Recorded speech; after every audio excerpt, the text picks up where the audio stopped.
A paz do Senhor para todos os nossos irmãos, obreiros, pastores, professores de escola bíblica, irmãos e irmãs que estão sintonizados neste podcast. Eu sou o evangelista Souza, aqui da cidade de Coás Novos.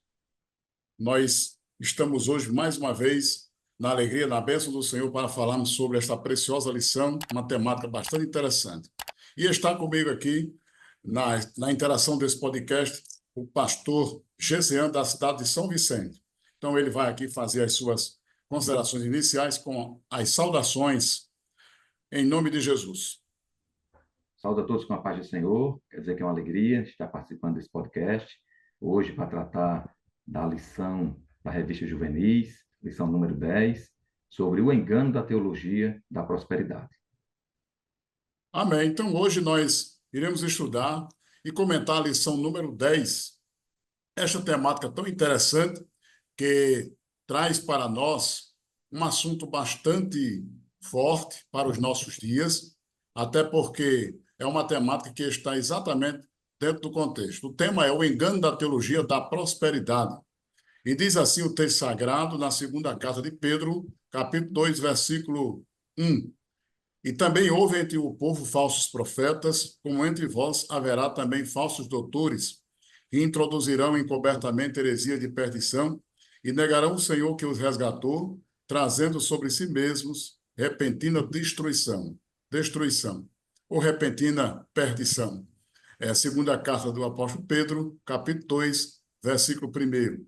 E aqui nós temos o cuidado que nós devemos ter com os falsos profetas, acerca de que enganoso é o coração do homem.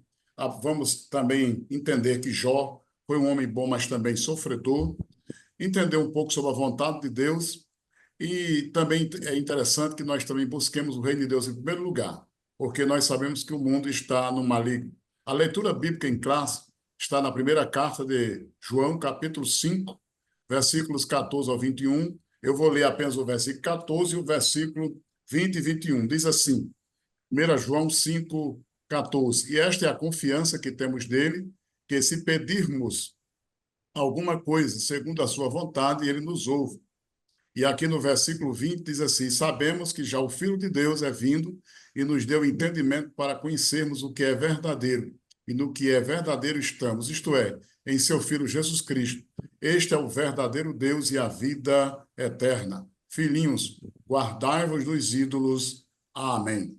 Então é interessante que os professores que estão ministrando esta aula, esta lição em suas classes, sempre atentem bastante para que no final os alunos possam compreender aqui os objetivos desta lição. O primeiro objetivo é mostrar exatamente o que é a teologia da prosperidade. O segundo é compreender que é a fonte, qual é a fonte, né, da autoridade na vida do crente. E terceiro objetivo, apresentar por que as crenças e as práticas da teologia da prosperidade são equivocadas à luz do Evangelho. Então é interessante isso aí, por isso que nós estamos hoje aqui nesta bênção, nesta fé, para falarmos um pouco sobre este tema tão interessante para a classe juvenis. No primeiro tópico, nós temos a apresentação sobre a teologia da prosperidade. E aí nós vamos entender aí o conceito, né, de teologia, que é formado por duas palavras gregas, theos, que significa Deus, e logia, estudo. Então, o estudo de Deus ou o estudo sobre Deus. Então, é o estudo a respeito de Deus, mas baseado em quê? Baseado na Bíblia, nas Sagradas Escrituras. É interessante porque, infelizmente, essa palavra ela está sendo empregada de uma forma bastante equivocada, muitas vezes até denominando práticas prejudiciais. E aí, nós vamos aqui falar sobre essa teologia da prosperidade, sobre um pouco sobre a origem e o que é que significa essa teologia exatamente aí. Então, primeiramente, nesse primeiro tópico, nós temos a apresentação sobre a confissão positiva, e segundo o pastor Ezequias Soares, na sua obra Heresias e Modismo, ele fala exatamente sobre a origem da prosperidade e nessa adaptação dessa corrente chamada confissão positiva. Foi exatamente uma ideia que surgiu por um curandeiro chamado Finéias, que ele acreditava no poder da mente. Veja aí que nós já temos aí pela própria história que isso se originou através dessas ideias, desses conceitos aí. A partir daí é como se fosse a força motriz que acreditava no poder da mente, que surgiram vários movimentos. E esses movimentos têm influenciado bastante muitas culturas neopentecostais, muitas igrejas neopentecostais, e que estão sempre tentando se parecer com o cristianismo autêntico, mas na realidade essa teologia da prosperidade ela engana mesmo até crentes desavisados.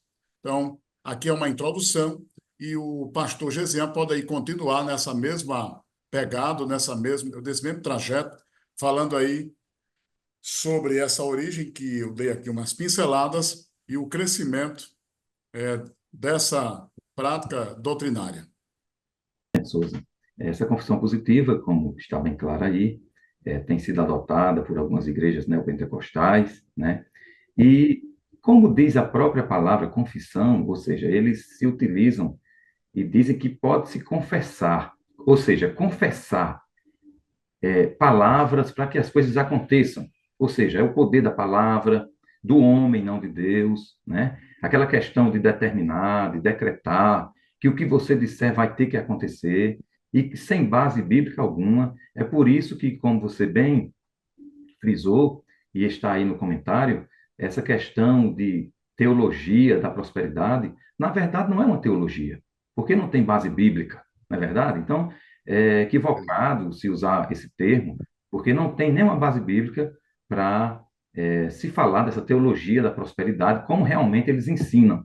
Nós sabemos que Deus pode, se Ele quiser prosperar alguém, Ele é soberano, mas não é uma regra, não quer dizer que todos que, como dizem, que estão servindo a Cristo vão ser bem-sucedidos em tudo, vão ser ricos e etc. E outras coisas mais que nós vamos ver, como prega essa teologia da prosperidade. E na questão da confissão positiva, né, nós vemos aí que a teologia da prosperidade ela já nasce aí dentro da confissão positiva.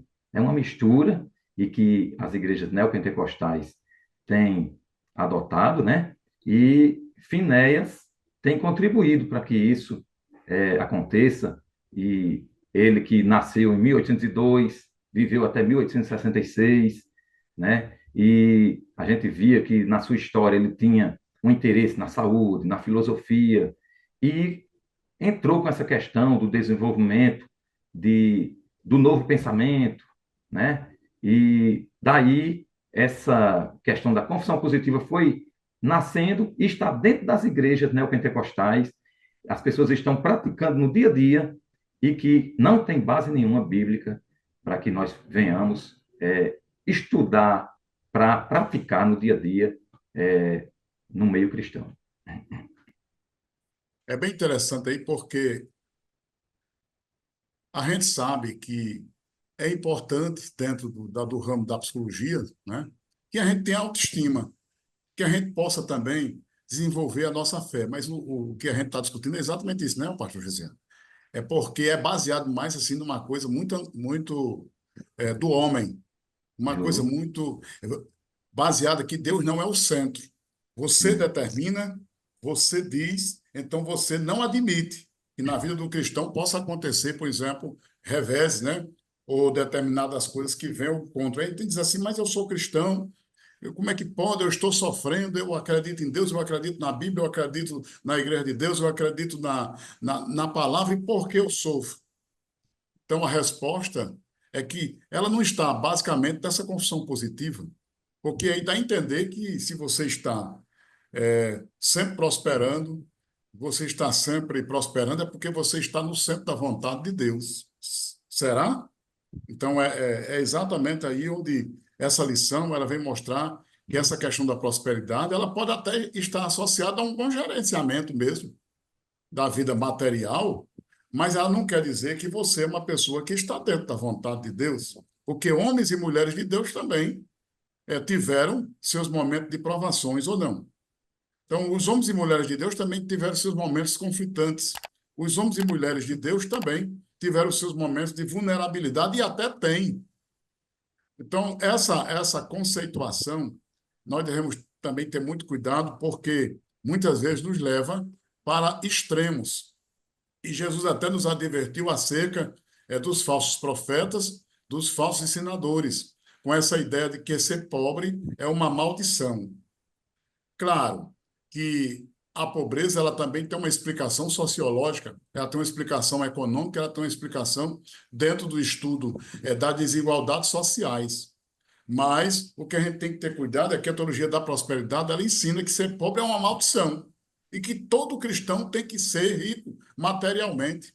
Que não há nada de errado em você buscar estudar, ser bem-sucedido, desenvolver suas habilidades, buscar melhorar a sua vida, mas não deve ser um objetivo apenas pragmático, material e você perder o objetivo final, porque se a riqueza não chegar à sua vida, saiba que Deus também, ele te ama. Isso não quer dizer que a gente vai ficar acomodado, né? Porque alguém pode dizer, então tá bom, vamos agora adotar a teologia da miserabilidade. Não, nós também não vamos pregar, né, pastor Jezinho, a teologia da miserabilidade, porque Deus também quer que a gente seja bem-sucedido também no sentido espiritual e a gente possa também ter sabedoria de Deus para gerenciar a nossa vida financeira, material, conjugal, mas não quer dizer que a gente tenha que entender que quem passa por determinados problemas conflitantes e financeiros, ele é um amaldiçoado. Pois é. Então é bem interessante essa colocação aí. Caso o pastor José ainda tenha mais alguma colocação, pode continuar, que nós vamos iniciar aqui falando sobre essa questão da autoridade do cristão. Mas se o pastor José já quiser tecer algumas considerações sobre esse item 3, o subitem aí, se ser pobre é uma maldição, já pode começar aí falando sobre a autoridade do crente, sobre o poder da palavra. Certo, muito bem. Souza, nós vemos aí que sobre esse subtópico 3 ser pobre é uma maldição, está na interrogação, né?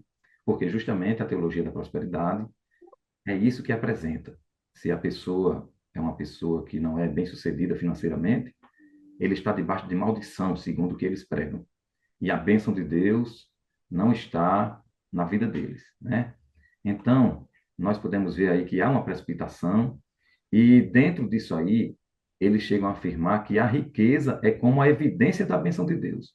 Ou seja, não estamos dizendo que Deus não nos abençoa com a riqueza, mas eles Não, querem não, dizer o não é seguinte, a negação disso aí, né? justo, mas eles querem dizer que só é abençoado quem é rico e quem não é rico é amaldiçoado. Ou seja, quem é pobre é amaldiçoado. Então, eles defendem isso como um sinal da aprovação divina. Mas a gente vê que não tem base bíblica. Inclusive, tem aquele versículo lá em Marcos 10, versículo 23, que diz: Quão dificilmente entrarão no reino de Deus os que têm riquezas. O versículo também não está dizendo que os que são ricos não irão É, para o céu. a gente tem que Mas, ter cuidado com esse determinismo, né? justo. Mas, se só os ricos são abençoados e os pobres são amaldiçoados, como diz a teologia da prosperidade, então não era para existir esse versículo. Por que que uma pessoa que é abençoado por causa da riqueza ia ser difícil entrar no céu, se ele já está debaixo da bênção de Deus?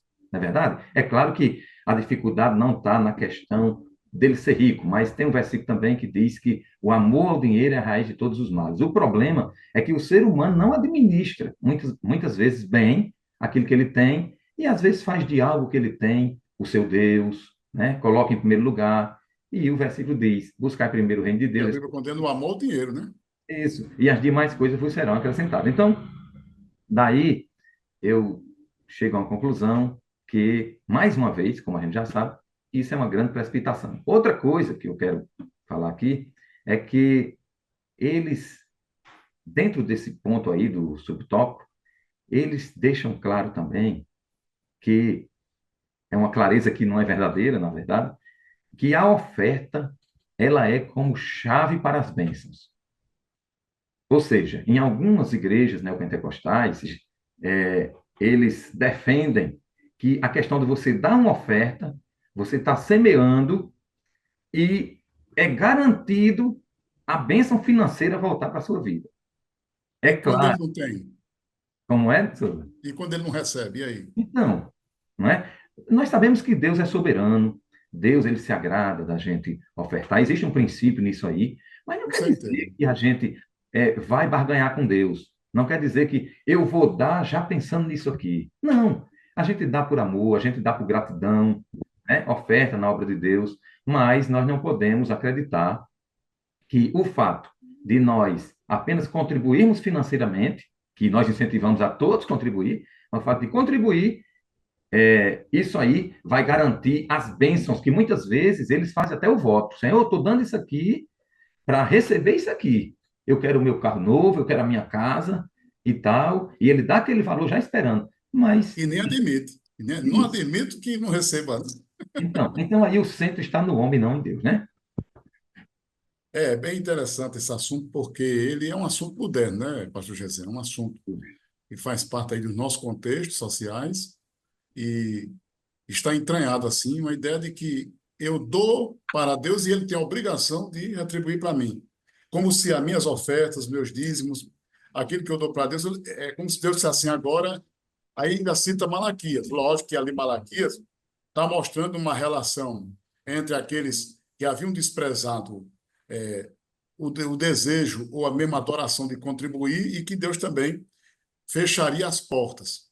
Mas ali não é uma relação de barganha, ali é uma relação de obediência no referencial da palavra. Então, muitos usam esses textos exatamente para dizer: ó, tá vendo? Se Deus não me abençoar, eu vou rasgar meu paletó. Se Deus não me abençoar, eu não vou mais fazer isso, porque Deus tinha a obrigação de me abençoar. Não, Deus não tem compromisso com o homem errado.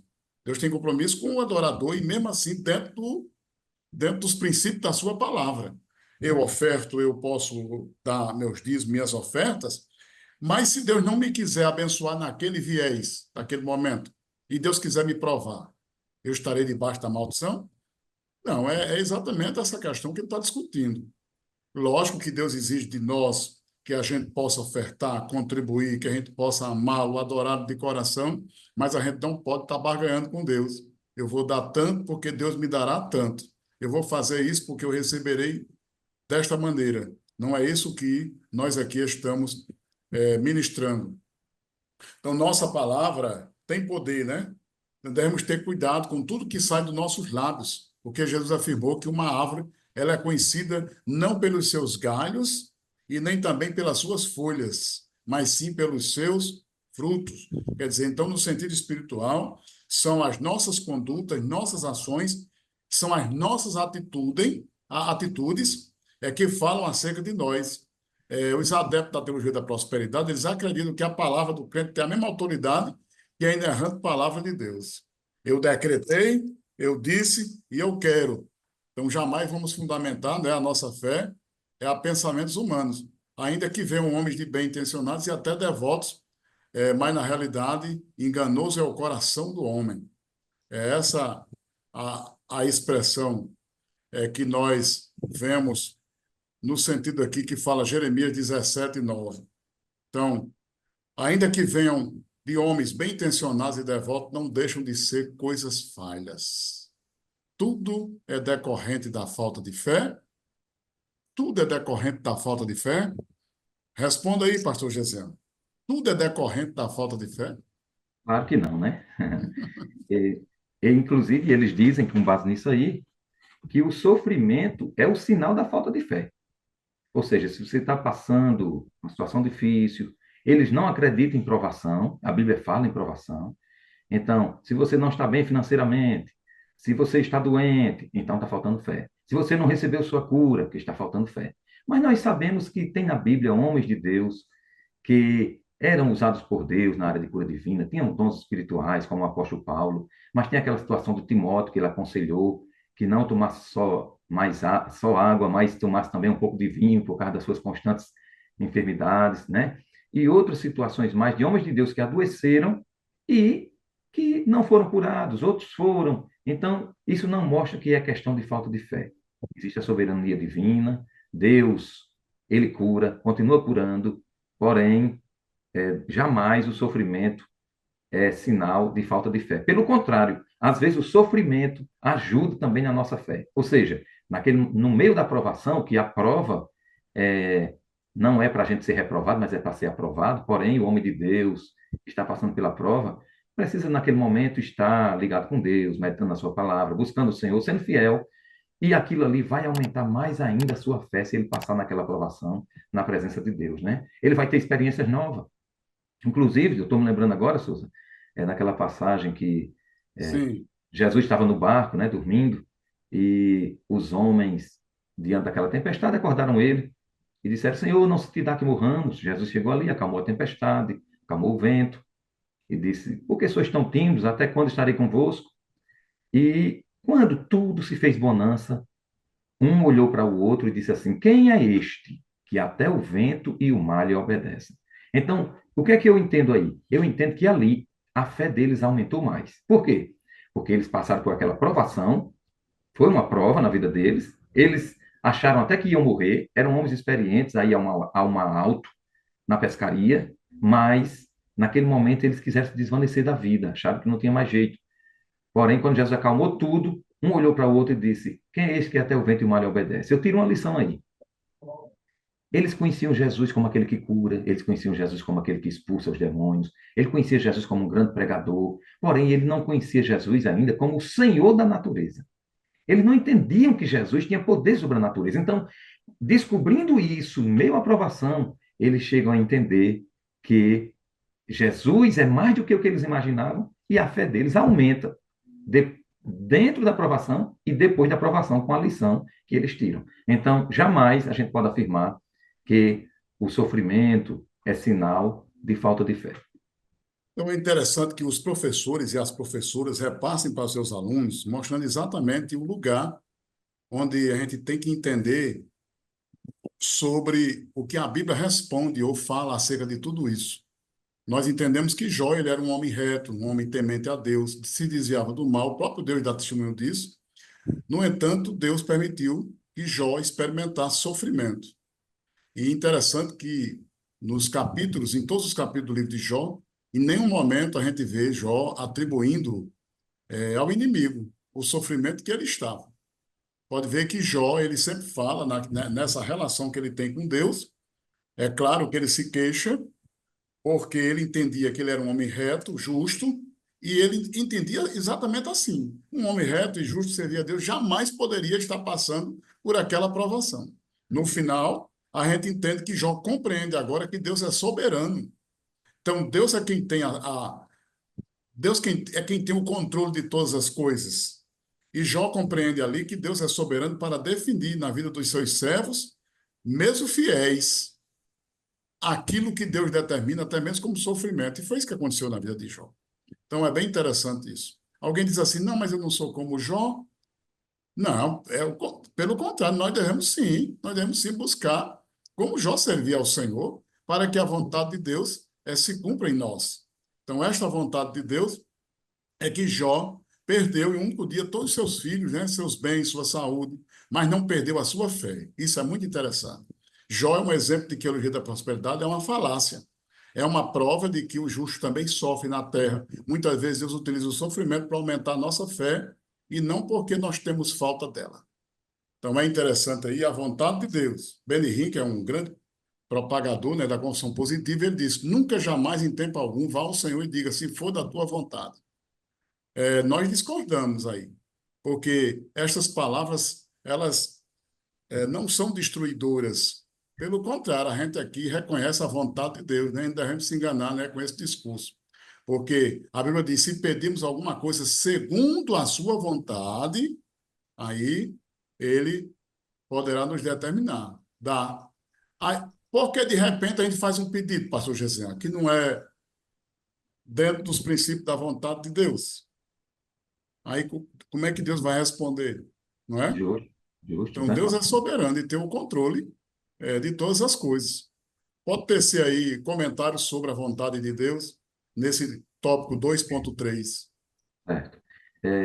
Inclusive, Jesus no Getsemane, né, orou: Pai, se possível for, passe de mim esse cálice, mas não seja feita a minha vontade, mas a tua. Ali ele estava pedindo a vontade de Deus. Porque ele não determinou, né? E ele Justo, podia determinar. verdade. No Pai Nosso também, na oração dominical, é usado também, né? Seja feita a tua vontade. Pai Vontade. nosso que está no céu, santificado seja o teu nome, venha a nós o teu reino, seja feita a tua. vontade. Então, ali é uma oração modelo. Se é uma oração modelo, que é claro que não é para a gente estar repetindo ela, como muitos repetem, mas é para a gente. Ali foi uma pergunta que os apóstolos fizeram a Jesus de como orar, eles queriam aprender a orar, e Jesus deu uma oração modelo, e é baseado naquela oração, eles podem desenvolver as outras orações. Então, dentro da oração modelo do Senhor Jesus, tem seja feita a tua vontade. Então, não tem nenhum problema em orar pedindo a vontade de Deus. Agora, eu entendo esse lado aí, essa interpretação deles, que é errada, e eles dizem que vai destruir aquela oração, com outras palavras, né? Por quê? Principalmente na hora que está pedindo por uma cura. Porque eles falam que a cura já é da vontade de Deus. Sendo a cura da vontade de Deus, esse é o pensamento deles, da teologia da prosperidade, da construção positiva. Sendo a cura já da vontade de Deus, quando você diz assim, seja feita a tua vontade, é como se a pessoa que está orando tivesse sem fé. Mas na verdade não, porque a fé vem pela palavra. A fé vem pelo ouvir, o ouvir a palavra de Deus. Então, se Jesus ensinou a nós orarmos pedindo a vontade de Deus, jamais isso aí vai invalidar uma cura que Deus queira fazer. Agora, Souza, eu destaco aqui a questão do outro extremo. Tem um outro extremo, que não são todos que usam, mas que não é da teologia da prosperidade, mas que muitas vezes a gente vê alguém utilizando. Quando alguém chega e diz assim, eu quero que orem por fulano de tal que está enfermo, está doente. Aí, às vezes, a pessoa vai orar e ele não, em casos isolados, estou falando de casos isolados, às vezes a pessoa vai orar e não diz assim, Senhor, cure fulano, só faz dizer assim, Senhor, faz a tua vontade na vida de Beltrano. Então, eu acredito que aí já é o outro extremo. Se foi um pedido para Deus abrir uma porta, a gente vai orar por isso, e no fim pode dizer, seja feita a tua vontade, que Mas não a tem nenhum Bíblia manda problema. orar, então vamos orar, Sim, né? se é orar por cura, ore por cura, e no fim pode colocar, seja feita a tua vontade, que não vai invalidar nada. Exato. Agora, por que que nós às vezes somos tímidos em orar, dizendo, Senhor, cure fulano? E mesmo que a gente coloque seja feita a tua vontade, não tem nenhum problema. Mas Jesus fez o quê? Senhor, se possível for, passe de mim esse cálice. E no fim disse o quê? Mas seja feita a tua vontade. Então, se orar por cura, ore por cura e use seja feita a tua vontade, porque como a teologia da prosperidade prega que vai invalidar, jamais vai invalidar. Porque Deus é soberano e o que vai ser feito é a vontade dele mesmo. Eu achei bem interessante sua colocação. Mas aí é um princípio bíblico, né? A gente orar pelos enfermos. A gente ora. Agora, se Deus não fez, depois aí não compete a nós questionar Deus, mas a nossa fé é para orarmos. Quando a gente vai orar por batismo com o Espírito Santo, não é? A gente não vai orar para Jesus batizar com o Espírito Santo, a gente não está determinado. Se Não Jesus não batizou, aí já é outra tem discussão, mas tudo. a gente tem que acreditar, crer. A gente está determinado, só não está determinando, né? Exato. Porque quem Verdade. E determina é a Deus. oração é ao mesmo tempo que você está submisso já à vontade de Deus, né? Para Deus fazer a sua vontade. Bem interessante essa colocação. Então, aqui no tópico 3 sobre crenças e práticas, nós temos algumas coisas. Primeiro, a perspectiva eterna ou terrena. Então, é interessante que os professores repassem para os seus alunos para entender qual é a perspectiva eterna ou a perspectiva terrena. A teoria da prosperidade, ela anuncia que as pessoas desejam, o que as pessoas desejam ouvir. Influenciados por essas mentiras, muitos se rebelam contra Deus diante das mazelas humanas. Entretanto, estamos diante aí, nesta carne, sujeita às fragilidades, à enfermidade, né, à dor, muitas vezes até por nosso descuido mesmo, a gente pode chegar a adoecer. Por isso que a gente precisa gerenciar a nossa vida, nossas emoções. Devemos ter cuidado, Jesus nos ensinou a não acumular bens e riquezas na terra, mas buscar o seu reino e a sua justiça em primeiro lugar. Isso está em Mateus 6:33. Jesus aqui não está condenando quem acumula riquezas, ele está dizendo que para aquelas pessoas que acumulam riquezas, mas não buscam o reino e a sua justiça em primeiro lugar. Então, de que adianta, né, ter uma vida em que nada lhe é negado, mas passar a eternidade sem Deus? Então, quando buscamos ao Senhor e o seu reino em primeiro lugar, tudo o que precisamos nos é acrescentado, é o que a palavra de Deus nos diz.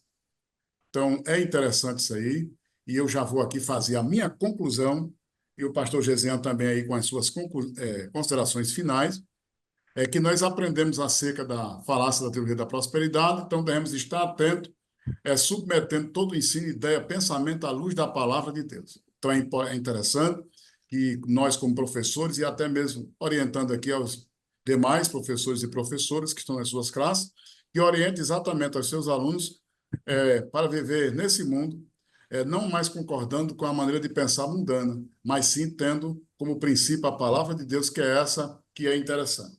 Então, que Deus nos abençoe. E agora as considerações finais aí com o pastor Gesiel. Eu quero fazer as considerações finais, pegando esse último tópico, subtópico, sobre a perspectiva eterna ou terrena. Eu queria acrescentar algo aqui que eu achei interessante, que, Souza, na verdade, aí, como você disse, é uma questão de prioridade, né? Nós vamos priorizar o quê? Nós somos cidadãos da terra também, mas nós vamos priorizar o quê? A Bíblia diz, buscar as coisas que são de cima. Em primeiro lugar, e eu vejo que tem até coisas espirituais que nos beneficiam aqui na terra, mas que Jesus deixou bem clara a ordem da prioridade. Quando os discípulos saíram para orar pelas pessoas, para evangelizar, eles chegaram muito felizes, dizendo: Senhor, diante de nós até os demônios se submetem, se dobram diante de nós. Aí Jesus foi e disse assim: Não vos alegreis por estas coisas, antes alegrai-vos. Pelo vosso nome está escrito no livro da vida. Tem uma palavra-chave aí, antes. Não quer dizer que você não vai ficar feliz por Deus te usar aqui na terra. Mas antes, pelo nome está escrito no livro da vida. Isso aponta para quê? Para a salvação. A perspectiva celestial, né? E não terrena. Então, trazendo para outras áreas aqui da questão de que se prega a confissão positiva, a teologia da prosperidade, essa questão de promessa de riquezas materiais ilimitadas, que você tem que ser rico, tem que ser próspero em tudo. Então, aí está mostrando uma teologia, entre aspas, voltada para a terra, voltada para o homem, focando aqui com a perspectiva terrena. E o, nós devemos fazer o contrário, como diz a Bíblia, ter uma perspectiva celestial, sabendo que a bênção maior é a salvação que o Senhor Jesus promete para nós. E as demais coisas vos serão acrescentadas. Deus, na sua soberania, é quem vai decidir para quem vai acrescentar e o que vai acrescentar na nossa vida. Então, eu deixo essa palavra, feliz por estar participando desse podcast e que os professores possam aproveitar seus estudos e transmitir uma ótima aula nas suas classes. Glória a Deus, né?